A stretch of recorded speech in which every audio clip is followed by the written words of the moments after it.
Hi. I'd like to quickly talk through the concept of face saving and face threatening and how knowing about it helps inVibe learn from patients and caregivers. So, you may not have heard the term face in the context of communication before, but you most likely already have a really strong sense of the concept. Basically, face is part of how we construct identity in conversations.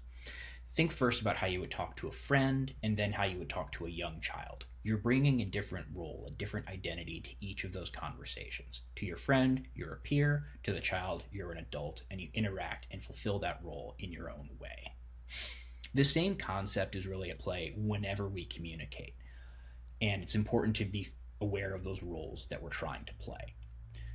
Roles in conversation can have some wiggle room, but if the way that we talk is not respecting other conversants' face, there's a few possible ways that they can react. They can uneasily try to adopt the new role that we've given them, work to preserve face, challenge our own face, or simply disengage from the conversation entirely. So if you were to speak to your friend like a child, that would be something that we call a face threatening act, and a pretty good way to lose that friend.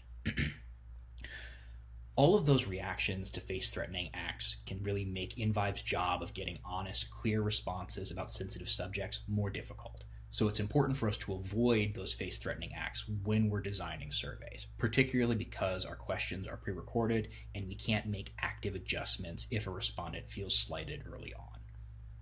So, how do we do this? How do we preserve face?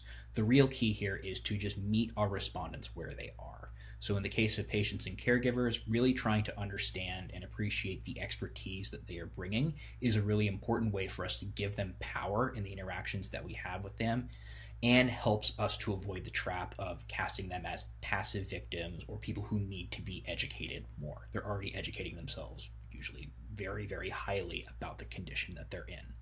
This goes doubly true for caregivers as well, who often can have a less appreciated role and additional responsibilities of having to manage communication between patients and doctors, in addition to all that learning that they have to do about a condition that's likely was unfamiliar to them before they had to deal with it.